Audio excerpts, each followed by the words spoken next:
Hi everyone, I'm Shaylin here with Reedsy. Today we're going to be talking about 12 different poetic forms that you can try.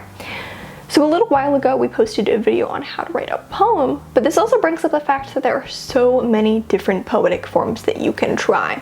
Just like how fiction is not a monolith and there are tons of different genres within fiction, there are countless different poetic forms that you can try within poetry. There are so many more than I'm going to have time to cover in this video, but I've pulled 12 that I think cover a really interesting range and that might be worth a try. So first of all, let's start with free verse. Free verse is pretty self-explanatory, which is why I'm beginning with it. And most poets will probably find themselves gravitating towards free verse most of the time. It's definitely the most popular poetic form, especially in modern and contemporary poetry. Most of the poetry that you pick up from any kind of contemporary poet will probably be free verse. Essentially, free verse is just poetry that doesn't have rules. It doesn't have any consistent or standard form or meter that you have to follow. You can kind of just do whatever you want and whatever is best for that specific poem. So you can use things like line, meter, and stanza to express your ideas as best as you see fit rather than adhering to any type of specific rule. You might be thinking, okay, that sounds awesome. I can just do whatever I want. Why would I write in a specific form? Well, lots of poets choose not to write in any specific forms. Lots of poets stick only to free verse poetry. And that's okay. But I do think it's worth saying that sometimes specific forms simply best suit your idea. Sometimes one form just speaks really well with the specific idea that you have. It's also worth noting that forcing yourself to try to write in different forms can be a really good exercise to teach you different skills and maybe help you practice different skills that you wouldn't otherwise use. I don't write a ton of form poetry myself, but I definitely have improved and learned things from all the form poems that I've tried. So first up is the sonnet. I'm starting with this one because it's probably the first form that comes to mind when you think of a form poem. Sonnets are 14-line poems typically written about love, traditionally written in iambic pentameter, which means that each line contains 5 metrical feet or iambs alternating between stressed and unstressed syllables. There are also different types of sonnets that dictate different rhyme schemes, such as the Shakespearean or Petrarchan sonnets, which are probably the most famous, but there are also others. You even get things like crown sonnets, which is a series of sonnets linked together. Sonnets are all 14-line poems, but depending on the type, they have different rhyme schemes or stanza structures. However, many modern sonnets have evolved and don't really use any of these particular forms. In fact, many modern sonnets do things like not rhyme at all, not use iambic pentameter. It's a looser definition of the form, but they're still sonnets by nature of being 14-line poems with about 10 syllables in each line. How rigidly the poet wants to stick to these traditional rules might be up to them. If you are interested in writing a more modernized style of sonnet, I'd really recommend the book American Sonnets for My Past and Future Assassin by Terence Hayes. This is a book of entirely all sonnets, but they have a really contemporary feel. You're not going to feel like you're reading Shakespearean sonnets here. They don't rhyme, but they are all sonnets, and you really get to see the rhythmic quality that a sonnet might have, and for me, appreciate it in a way that I didn't when I was reading all of these classic sonnets in like English class that never really resonated with me. I will say I do believe that a sonnet is probably one of the most difficult things that you can write, at least in my experience, especially if you're trying to rhyme. Sticking to a rhyme scheme while also writing in iambic pentameter is so difficult. It's one of the most difficult things I've ever had to write, but that's also why it's a great exercise. It's really going to push you to think really carefully about language in a way that you might not if you were writing in free verse or just writing fiction. So let's talk about some repetition poems. So repetition poems are a family of poems that utilize specific repetition schemes in order to create their forms. So first up is the Sestina. So a Sestina has 6 stanzas of 6 lines, concluding with one final stanza of only 3 lines. The Sestina is one of the most difficult poetic forms to explain verbally, so I will put up the repetition scheme. Basically, you repeat the last word of each line in a different order in each stanza. So you have 6 end words. These are called tuluitons, and they're going to be the last words of your lines in a different order in every stanza. Sestinas don't really work that well for narrative poetry. It's hard to move a plot along when you're stuck with the same words circling over and over. They're great for exploring any kind of cyclical or looping thought. If you have a narrator who can't just get past something and is kind of circling the same idea over and over again, a Sestina is a great form to explore that kind of thought pattern. They are tricky to write, but they are really, really fun. The key, I think, is to pick your teluatons, your end words, really, really carefully. Obviously, those words are going to be like the staple words of your piece, so you have to make sure that you're choosing them really, really carefully. But you can have a bit of flexibility as well. In the Sestina that I was writing, one of my end words was body, but I also like took some variations of it. So sometimes it was anybody, and sometimes it was somebody, and sometimes it was nobody.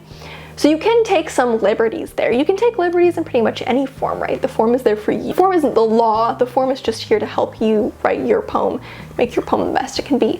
So you can always modify things if you need, but you can certainly take that kind of creative angle when you're choosing your end words. Another type of repetition poem is a villanelle. A villanelle is made up of 5 3-line stanzas with a concluding quatrain. And it also utilizes refrains. So this basically means that certain lines are going to be your refrains, and they're going to repeat in specific places throughout the poem.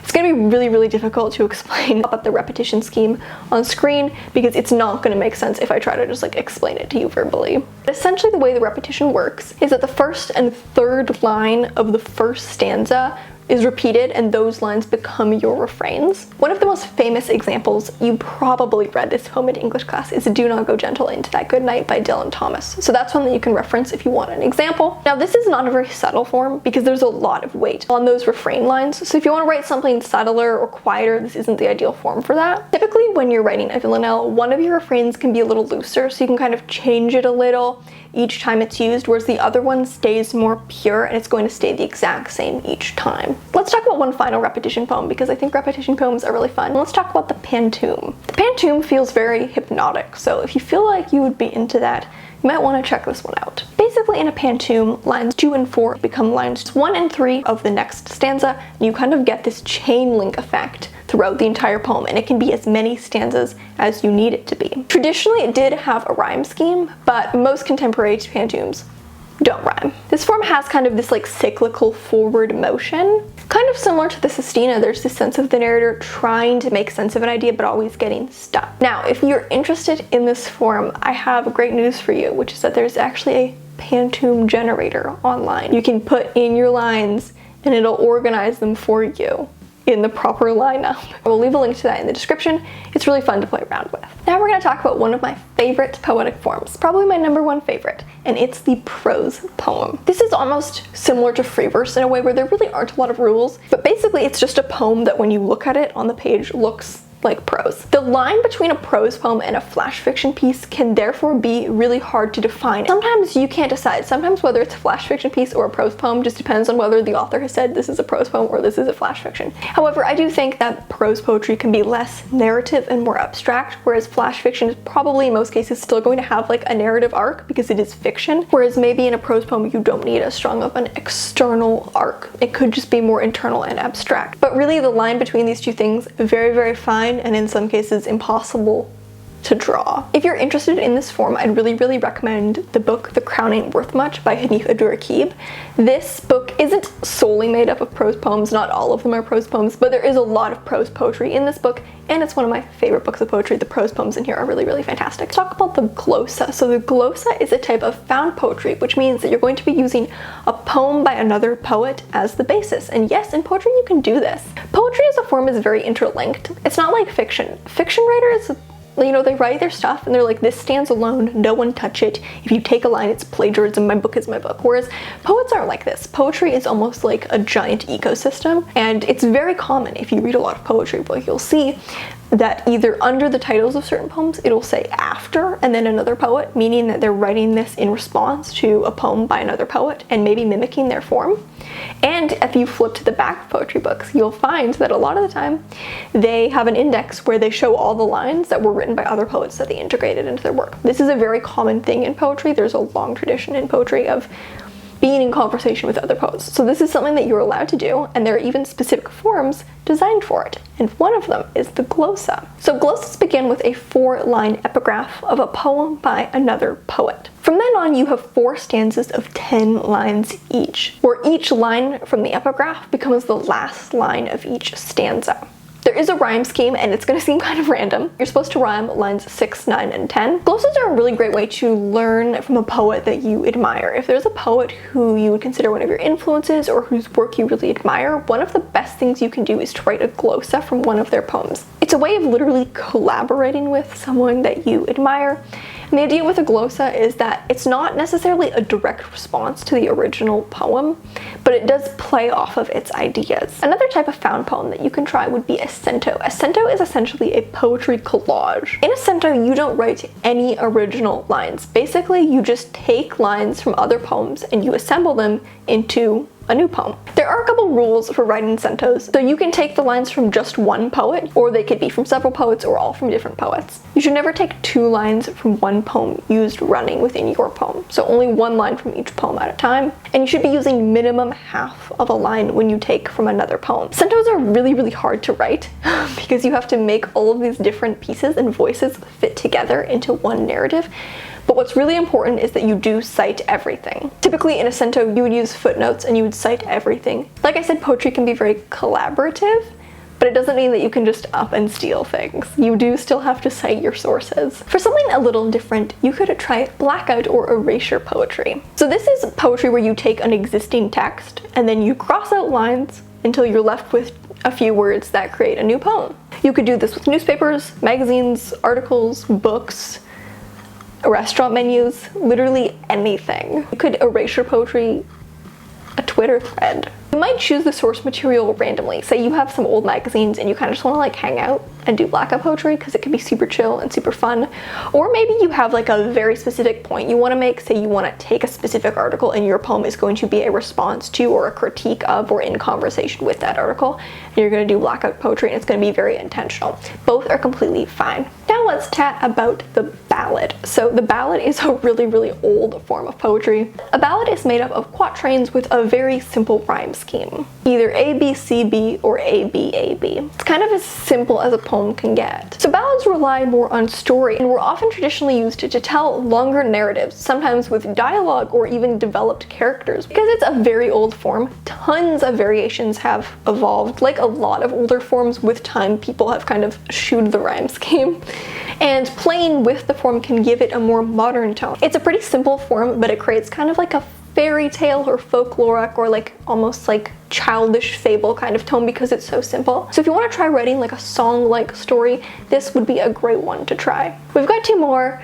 This one, you knew this was going to come up. Let's chat about haikus. Haiku is probably also one of the first forms you think of when you think of poetic forms. If you didn't immediately think of sonnet, you probably thought of haiku. This is a very famous form. It originates in Japan. You probably had to write one in some high school English class at some point. Haikus are very, very simple. They're just 1 stanza, 3 lines. The first line has 5 syllables. The second line has 7 syllables, and the last line has 5 syllables. Haikus usually use very compressed, clean language, and they're usually not titled. They're written in present tense. There's typically a word referencing the season or the time of year. This is known as the kaigo. Now, haikus are typically written about nature. More modern haikus take different spins on it, but in the traditional form, haikus are written about nature and they're very informed by the traditional Buddhist view of nature. Rather than describing an emotional response to nature, like you would see in more Western poetry that's about nature, you simply describe the details that invoke the emotion. If you're interested in writing a haiku but want to take a different spin on it, you could try writing a haibun. So a haibun is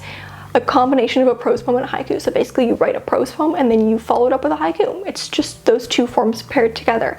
And I love haibuns. I'm not someone to really write haikus. I think haibuns work really well. For some reason, there's just something about these 2 forms that I think pairs really well together. 2 are meant to be obviously connected, but they do kind of have that emotional or maybe like spiritual type of connection. If you like prose poems and you like haikus, give a haibun a go. It's kind of a unique take on 2 more common forms. So those are 12 different poetic forms that you can try. What is your favorite poetic form? Let me know in the comments, especially if it's one that I didn't talk about in this video. There are so many more that I did not have the time to cover. There are like infinite poetic forms and there are always new ones being invented. So let me know your favorite in the comments. Thank you so much for watching. Remember to subscribe and turn on notifications so you don't miss any new videos from us.